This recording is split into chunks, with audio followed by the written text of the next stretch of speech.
Cam and I have been together for 35 years, going on 36 in May. We've been together forever, 34 years, 34 and a half, because our love has sustained us. 34 years since 1971.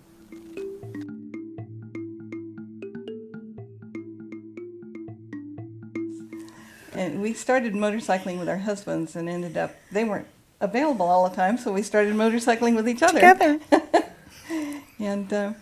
And one day we went motorcycling at Santa Teresa Park and bumped helmets. yeah, anyway. And the rest was history. Most important, you have to like each other. Even more important, I think, than love each other. Love each other is wonderful and special, and that's something that just simply grows with your life. But if you don't like somebody, no matter how much you love them, I don't think it could be a possible good relationship. And each of you have to, I think, give a great deal more than you think you should give. I know that in Don's particular instance, he gave a great deal of his life, much more than I did, simply because, first of all, my mother was living with me when he came to live here. So we spent 25 years together with my mother living with us. And that's an incredible strain on a relationship. So you must like each other. He had to also like my mother, and he did, and that was nice. But I think probably liking each other is one of the things that works fine. You must be able to work together. Oh God, after I said that, I can't believe I said it, because we don't work together. We don't work together. We don't do projects together at all unless somebody needs someone to help you lift something. Then I'll find him someplace. Otherwise, I much prefer to do my project by myself, and he much prefers to do his project by himself. Split the project into pieces. Absolutely. At opposite ends of the property. Usually one over here and one way over there. Absolutely. That's a must. Otherwise, you don't have a chance in hell, I'll tell you. At least we don't. Because he doesn't do anything right, and I have to redo it. So that's why he does his things, and he does his things right, except that he doesn't do my things right. We've been together about 34 and a half years. We met in Los Angeles at a gay bar. He comes walking in with this big phallic symbol, his cane. I said, "Oh, I've got to get to know that guy." And we talked that night, went home together, and been together ever since. Yep, it was Friday the 13th. So we get about 4 anniversaries every year. We always celebrate August the 13th, but we also always celebrate Friday the 13th. So when August the 13th is not a Friday, there are 3 other Friday the 13th. So we have a lot of anniversaries. And I think we've also had such a wonderful support group in that this area has the most wonderful people that you'd ever hope to know, and we know many, many, many people, and they always support us in the things that we do as we support them in projects that they're doing, and I think that's all part of the ball game. I would like to add something to that. I think when he said support group, I think that is probably really right up there at the top of everything. Early on in our relationship, we had my family, which was not, I couldn't call them a support group, except that they were in their own way. They had no idea what was happening. They were too old to understand gay life. But they still supported us because we were hardworking and we were respectful of them and that kind of thing. But then when my family died, and even prior to that, we started to get a lot of people that were moving into the area, gay couples that were moving into the area. And it was easy then to become friendly with them. And all of a sudden in our lives became more normal because of the people we were associating with. Because of my business, I still had a lot to do as far as heterosexual people are concerned. And I liked heterosexual people very much as I liked gay people. So they were very important to me also. But in our private lives, then we knew gay couples. And even without ever particularly discussing your private life with them, just simply because it was a community, it helps you continue in your particular way. It was very nice. It is very nice. My mother was bisexual, and I grew up with living in the household both with men and women over the years. I saw nothing. I can't say I saw nothing wrong with it, because when I finally figured out my mother was gay, it was very upsetting to me. And of course I ran the other way and got married. I also have a great aunt who was a lesbian, and who was Tyrone Power's mother's lover. I think something else that happened along that same time is that they did a lot of baiting of gay people, and they put good-looking officers out on the beat or in bars or in restrooms or places like that, and they actually set you up and arrested you in those kinds of instances. And so it was a fearful time. Yeah. Were you? I was not out. She hasn't yet come out. I'm coming out now.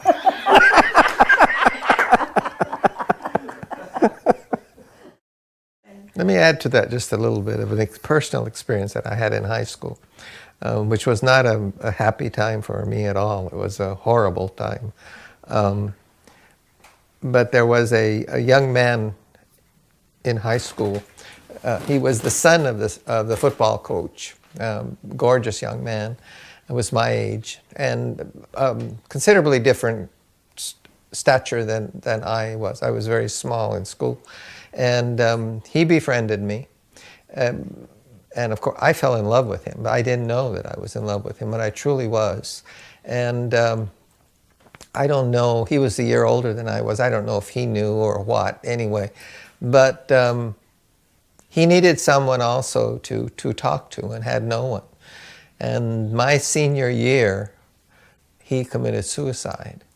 And I know that what you just told me, that would not have happened if there was someone in this very small school that would have been able to talk to him and to explain life and what was happening to him, and knowing his father and where everything was with his family. It just seemed like a normal, natural thing for him to do, is just to get out of it.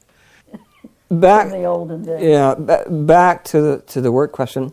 It was interesting in aerospace because while everybody had clearances, and while the head of security, particularly at the System Development Corporation, was particularly interested in males who were gay, there were all these women who were sort of connecting and making, doing this networking. And I don't know whether we were just flying under the radar or what it was. Somebody else said, go to the bar that's closest to the bus station. So I tried that. Every time it worked. It was a gay bar. The closest one to the bus station was a gay bar. And then, once you got into one and met some people, then you would learn about other places to go and different organizations, and get involved in parties and with people. But it was not exactly a difficult time, but you kind of had to watch yourself and not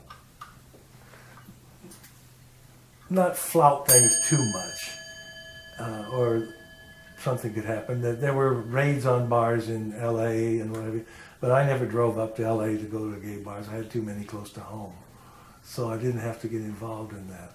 But on occasion,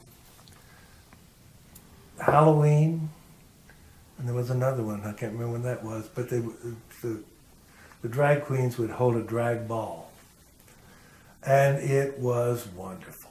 They got out in all their glory, but it only happened about twice a year. And for some reason, they could do that because it was Halloween and it was just a a costume party or something like that. I had planned to leave, so we assumed that we couldn't live together as long as we had the kids. At that time, that wasn't an option, and so I decided he discovered that we were lovers, clandestinely, and made a lot of threats. And I decided that I better get a divorce. He, at that point, I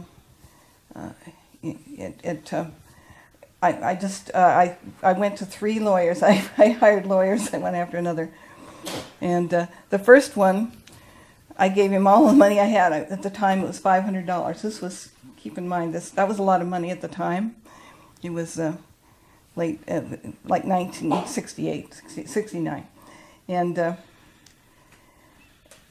after waiting and waiting and being abused, physically abused by my husband and stuff, I went back to him frantically and said, "When are you going to get him out of the house? You know, I can't."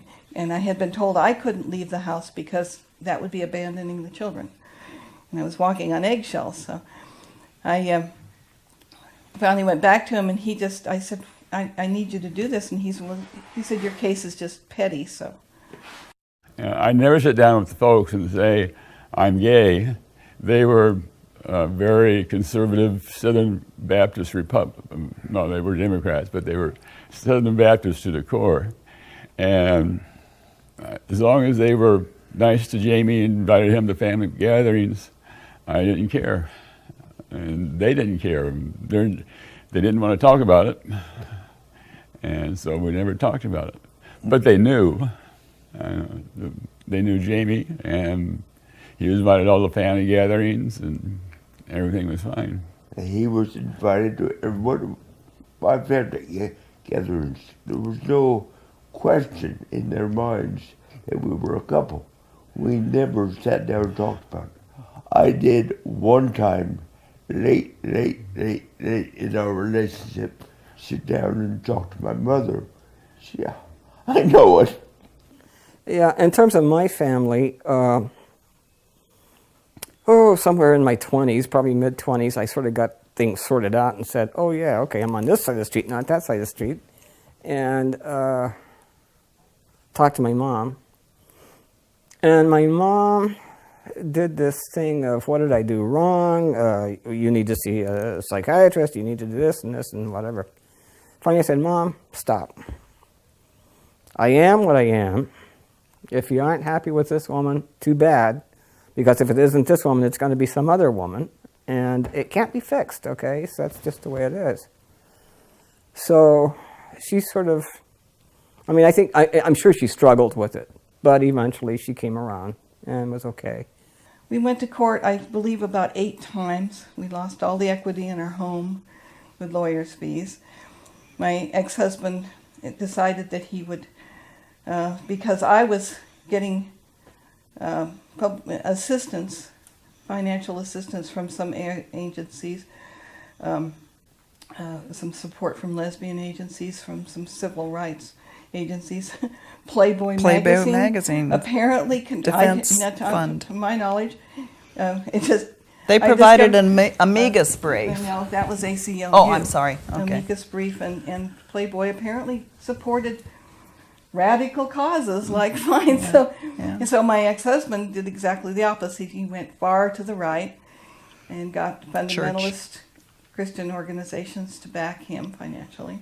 So there was this big struggle, and ultimately, I won custody of the children, but the conditions were that we could only see them when we could only see each other when the children weren't with us, but we had custody of the children, and it was very difficult. We finally just gave up. It was a really nice atmosphere, and yes, the police would regularly harass that place, and of course, my friend and I both had secret. Well, he had a secret. I had a top secret clearance at that time, And they always seemed to know when they were coming, so he and I would go out the back door along with other people who didn't want to get caught in a place like that, and we'd get to our cars and take off, but never actually caught in one. We have a person in our support group, actually. We're talking one day about working under clearances and that kind of thing, and he worked. I can't remember the company's name, but he was actually booted for being gay. I don't know if he got caught in a bar or what happened, but he said, yeah, well, they caught me. So Yeah, and they fired him. Mm-hmm. I had been married for, I don't know how many years I had been married at that time. By the time I fell in love, I had been married about 10 years. And I had 3 kids, and Darlene also had 3 children. And you had been married, yeah. By the time of the Close. divorce, 10 years. Yeah.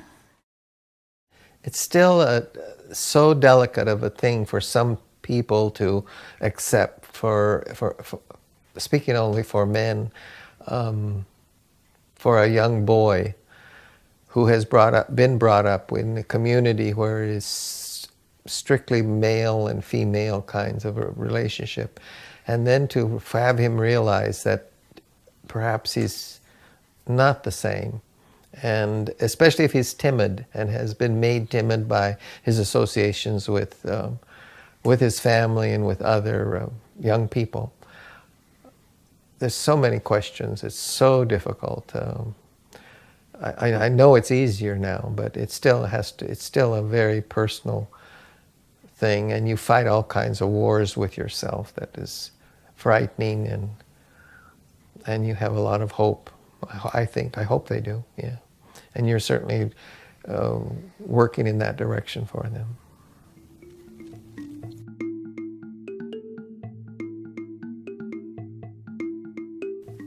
I say take it and go, it's up to you. Don't lean on anything or anyone. Lean only on yourself, and that'll make your life very happy because it will be your accomplishment. I think you're right. You be yourself as best you can, but being yourself doesn't necessarily mean that you're wearing a sign that says I'm gay or I'm a lesbian. I mean, I've never done that. I think the more you do that, the worse off you are. But you can be yourself without transmitting that message necessarily. Having lesbian written across it. I've always said that if somebody asked me if I was a lesbian, my answer would totally depend on who they were and why I thought they were asking me that. Okay? Your answer would be, why do you ask? What makes you think I am? Well, no, I just, I think, first of all, you have to look at who's asking you. If it's somebody that you don't even know, and you take a look at them, you're not sure you ever want to know them, why would you tell them anything? Well, I think your objective here is to teach the youth of the community that it's okay to be gay. Mm-hmm. And I hope that we've proved that that's the case, that you can have a lasting relationship and it's okay, and it can be accepted by the straight as well as the gay community. But even more important is there are places that you can go to seek help and to seek knowledge and find out about yourself and build your own self-esteem and ward off any possible bad things you might want to do. And I think that if there's any one thing that makes a relationship work, it's having common values. Yeah. The values are so important. They are. Values and ethics, because you can't live in the same house and have your life intertwined with somebody who is so ethically different than you are, or believes things that are so different than you. I watch younger people breaking up so easily, and even my peers, and it dismays me sometimes. And it doesn't mean that, like I said, life's a bouquet of roses with us, but that you're going to have to replay the same issues over and over in your life if you don't learn to give and take things. And to me, it's early on, and I think one of the things I've noticed in same-sex relationships is that they're much more intense. They're more intense than straight relationships, I think, a lot of times. I think when you find the right person, you'll know it. And I think that you always have to know that there is that right person out there for you. And I think that you will know it because you will be in sync. You'll be in sync in terms of being friends. You'll be in sync with how you want to live your life, what kinds of things you want to put back into the community, all those things. If I have any advice to give, it's don't isolate yourself. Don't be alone. If you're